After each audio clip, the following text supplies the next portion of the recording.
Buenos días, me llamo Elena Cadavid Melero, soy bióloga por la Universidad de La Laguna, tengo un máster en zoología por la Universidad Complutense de Madrid y actualmente soy doctorada del programa de Biodiversidad y Conservación de la Universidad de La Laguna. Además, desde finales de 2017 hasta el día de hoy he estado colaborando con el área de paleontología del Departamento de Biología Animal, Edafología y Geología. Hoy vengo a hablaros sobre qué es lo que estudia la paleontología, qué es lo que sucede durante el proceso de fosilización y voy a enseñaros cómo preparar nuestros propios moldes de fósiles. Para esto último lo que vamos a necesitar es plastilina o arena para que nos haga de base, lo que vayamos a usar para el molde, como este amiguito nuestro que nos va a ayudar a hacer el fósil, vaselina, yeso, agua, algún recipiente para poder hacer la mezcla, una cuchara y en el caso de usar arena un recipiente para poder ponerla. Lo primero es hablar de qué es lo que estudia la paleontología. La paleontología es una ciencia que lo que se encarga es estudiar a los seres vivos del pasado a través del registro fósil. Y este registro fósil lo que incluye son cuerpos materiales, es decir, restos directos del organismo, por ejemplo, esta concha de aquí, pero también incluye restos de la actividad del organismo. Por ejemplo, unas huellas que haya dejado en tierra, un rastro que haya dejado al pasar, pero también puede ser, por ejemplo, esto de aquí, que son lo que llamamos trazas fósiles. En este caso sería una camarita que ha sido hecha por un insecto y se ha fosilizado. Entonces, esto se considera también parte del registro fósil, aunque no sea del propio organismo, porque es algo que el animal hizo en vida y se ha fosilizado. También otras cosas que incluye el registro fósil son sustancias químicas que se difunden en el sedimento y también toda la información que se obtiene de la actividad orgánica o del proceso de fosilización. Y esto es a lo que vamos a llamar tafonomía. La tafonomía es una rama de la paleontología que se ocupa de los procesos de fosilización. Y esto es muy importante porque no solo nos permite conocer información sobre los seres vivos del pasado, sino también los procesos biológicos y geológicos que han tenido lugar para su conservación. En este caso, en lugar de procesos de fosilización, vamos a hablar de producción tafonómica, que viene a ser cómo se forma un fósil. Este proceso se divide en dos etapas. La primera etapa incluye todos los procesos que tienen lugar desde que se produce el organismo, que va a ser el fósil, hasta que se entierra. Y esto se le denomina bioestratinomía. Hay que aclarar que en la producción tafonómica no se incluye la muerte del organismo porque, como ya he dicho, en el registro fósil no solo se incluye un organismo fosilizado, sino también la actividad que ha realizado. En la segunda etapa, que es la que llamamos fosiliagénesis, lo que sucede es que se incluyen los procesos desde que el organismo ha sido enterrado hasta que se ha extraído. Y en ambos casos se dan muchos procesos, pero yo solo voy a hablar de unos pocos y voy a enseñaros ejemplos. Hablando de la primera etapa, que es la bioestratinomía, algunos de los procesos que suceden en ella son, por ejemplo, la articulación y desarticulación. Para que se dé este proceso, el organismo tiene que estar compuesto al menos de dos partes, por ejemplo, un bivalvo que está formado por dos conchas. En este caso diremos que el animal está articulado, que el fósil está articulado, si nos encontráramos las conchas así juntas y por tanto supiéramos que son del mismo organismo, o están un poco separadas pero se ve que son del mismo organismo. Pero si nos las encontráramos así separadas sin poder confirmar que son del mismo organismo, o incluso lo que nos encontramos al lado es otra que es totalmente distinta, pues diríamos que están desarticuladas. Otro proceso que se da es el de abrasión. Este consiste en que se produce un pulido de la superficie dura, por ejemplo de una concha o de un esqueleto. Esto es muy típico de verlo en la playa, en las conchas que vemos por la arena, que debido al efecto de la propia arena se quedan sin sus características superficiales y se quedan con este acabado tan pulido. Además de esto, una cosa que produce la abrasión es que cuando se fragmenta, los bordes quedan redondeados y no astillados. Y esto nos lleva a la fragmentación. En este caso, la fragmentación es, como bien dice el nombre, es una rotura que se produce en el resto. Y normalmente cuando ha sido muy reciente, vemos que los bordes se quedan bastante afilados. Otro proceso más sería la incrustación. En este caso, el organismo, una vez ya muerto, Otros organismos, a los que vamos a denominar incrustantes, lo colonizan y viven en él. En este se ve bastante claro como esta sería la concha original y aquí tenemos un montón de organismos que estuvieron viviendo en él. Otro suceso que se da es la llamada bioerosión y, como dice su nombre, básicamente significa que un ser vivo ha producido una erosión, ya sea en un organismo o en la propia tierra.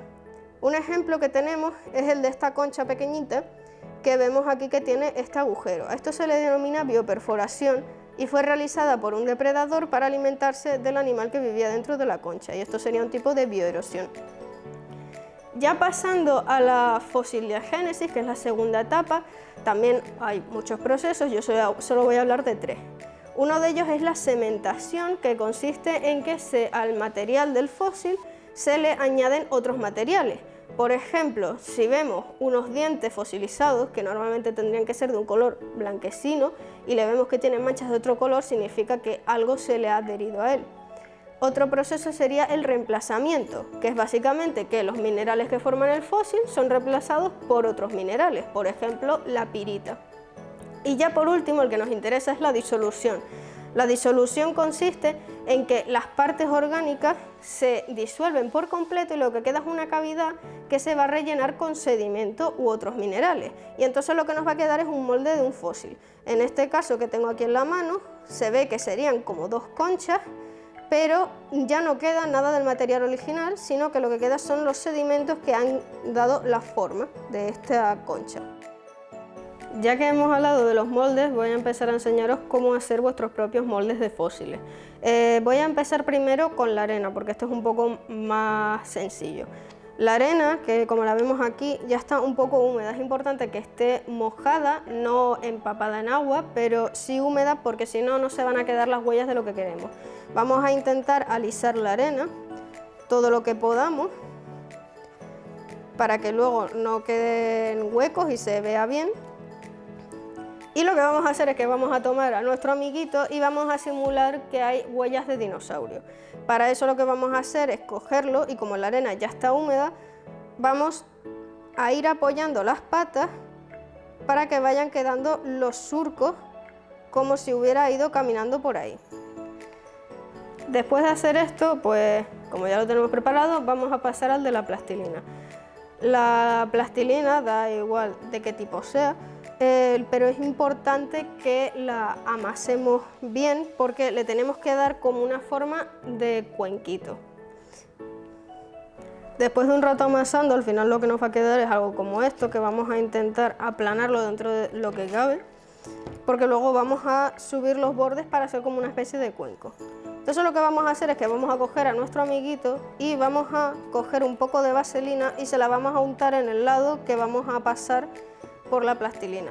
Esto lo que va a ayudar es a que el animal no se quede pegado y también a que cuando vayamos a echar el yeso con el agua, cuando ya esté todo seco y lo vayamos a sacar, pues que sea un poco más sencillo.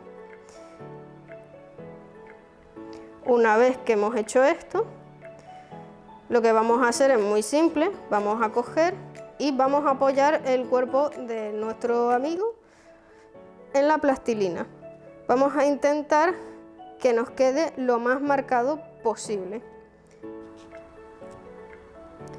Más o menos nos quedaría una cosa como esta. Luego la vaselina que queda a los bordes simplemente la extendemos un poco y ya está. Una vez que ya tenemos esto preparado, lo que vamos a hacer es preparar el yeso, que es lo que vamos a verter aquí. No olvidarse de que hay que hacer como una forma de cuenquito, porque si no el yeso se va a salir.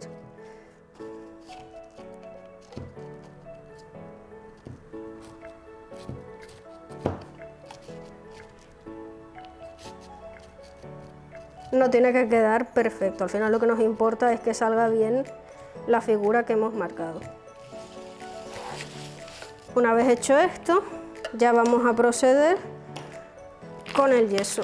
Tenemos que intentar que nos quede algo espeso, y esto no tiene unas medidas exactas, esto es más bien ir un poco a ojo, pero eso, intentar que no quede muy líquido, así dentro de lo que cabe algo espesito, para que luego no se rompa con facilidad.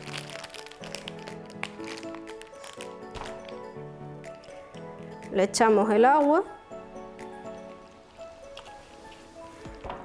y revolvemos bien. Esto nos puede llevar un ratito porque queremos la consistencia que esté un poco espesa. Bueno, una vez que ya lo hemos conseguido, que nos ha quedado más o menos espeso, lo que vamos a hacer es verterlo en nuestros moldes. Vamos a empezar con el de la plastilina. Hay que intentar que quede dentro de lo que cabe un poco gruesa la capa que vayamos a echar, porque si no luego cuando lo vayamos a desmoldar es mucho más sencillo que se rompa. Una vez hecho esto, lo que vamos a hacer es dejarlo secar. Normalmente con un par de horas ya está más o menos seco, pero yo recomiendo dejarlo aunque sea una noche para estar 100% seguros de que va a estar totalmente seco. Y en la arena el proceso es exactamente el mismo. Lo vertemos donde hemos dejado las huellas que hemos creado.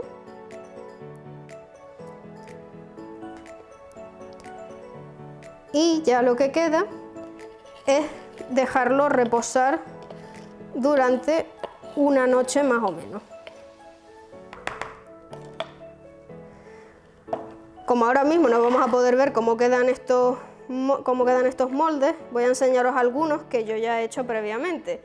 Para el de la plastilina, con nuestro amiguito también he hecho este de aquí, que como veis queda muy bien marcado todo y está lo suficientemente grueso como para que sea un poco más difícil de romper. En el caso del de la arena se ve un poco más complicado porque al final el molde se va a llenar de arena, pero si nos fijamos aquí se ven las huellas que he estado marcando. Este ha quedado un poco fino y fijaos cómo es más fácil que se rompa. Pero esto no hace falta tener que estar usando un muñequito, esto podemos usar fósiles de verdad. Por ejemplo, en este de aquí lo que vemos son restos que yo puse de unos caracoles de dos especies distintas, unos huesos de ave que encontré en una salida de campo, y aquí en el centro lo que tenemos es un cráneo de un lagarto y su mandíbula. Y este de aquí, por ejemplo, sería el fósil de un amonite hecho molde. Bueno, y como conclusión, la paleontología es muy importante porque nos ayuda a conocer los sucesos que han tenido lugar en el pasado. También podemos conocer información sobre aquellos seres vivos que ya se han extinguido, y con la taxonomía podemos saber lo que le han ocurrido a estos seres desde su muerte hasta su descubrimiento por los paleontólogos. Espero que lo hayáis disfrutado y muchas gracias.